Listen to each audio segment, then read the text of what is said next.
Top 3 dangerous man-eaters in the world. The lions of Najom. We start this list with the worst case of man-eating lions in history. It was not a single man-eater, but an entire pride that preferred human flesh over any other kind of food. It happened in 1932 in Tanzania near the town of Najom. A large pride of lions went into a particularly brutal killing spree. Legend has it that the lions were being controlled by the witch doctor of a local tribe named Matulma Mangera, who sent them into a rampage as revenge against his own people after being disposed of his post. The tribesmen were so terrified of the man-eating lions that they wouldn't even dare speaking of them, believing that a simple mention would cause them to appear. Two-Toed Tom is a rather obscure man-eater, and today it is hard to know which parts of his story are real and which ones are myth. This huge male American alligator was said to roam the swamps in the border of Alabama and Florida during the 20s. He had lost all but two of the toes in his left hand and his left very recognizable tracks on the mud, so he was nicknamed Two-Toed Tom by the local people. He measured 4.5 meters long, and people claimed that he was no normal gator, but a demon sent from hell to terrorize them. Tom made himself infamous by devouring scores of cows, mules, and of course humans, particularly women, as they washed clothes in the water.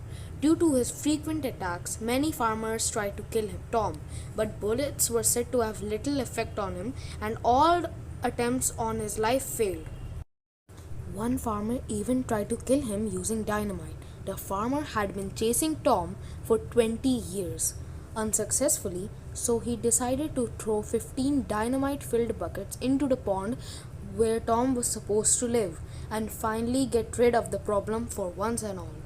The explosion killed everything in the pond, but not Tom.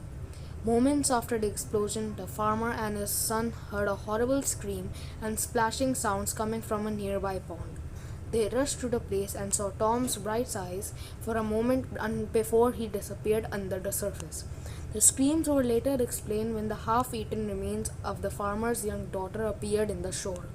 It is impossible to know whether this particular story was true or simply a folk tale, but everything seems to indicate that Two-Toed Tom was real and he continued to roam the swamps of Florida for many years. And worst of all, the most interesting part of this story was that Two-Toed Tom was never caught.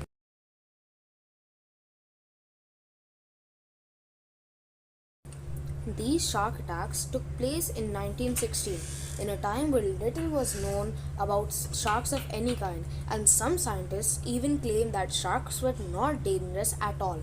This is one of the very few real man-eating sharks known, with most sharks attacks being isolated incidents. It all happened along the coast of New Jersey. The first victim was a young man named Charles Vincent who was attacked in very shallow water while swimming with a dog. Several people, including his family, witnessed the attack and a lifeguard rushed to rescue the young man.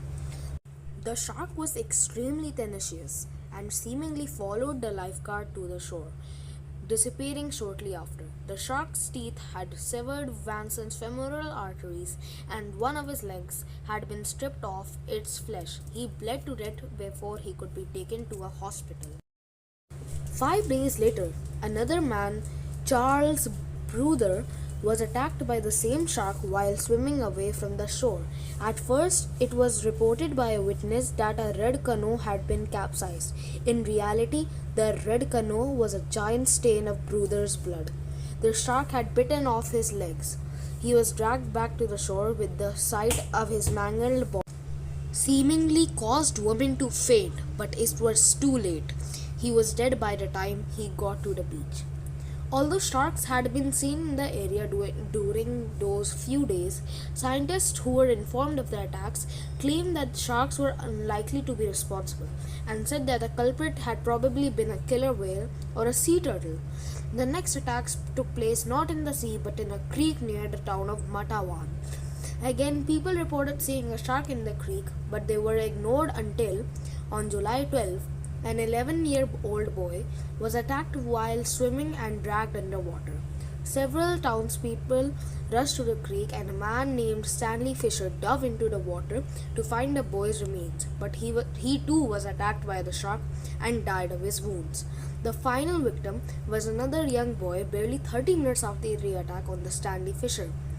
Although he was severely injured, he was the only victim to survive.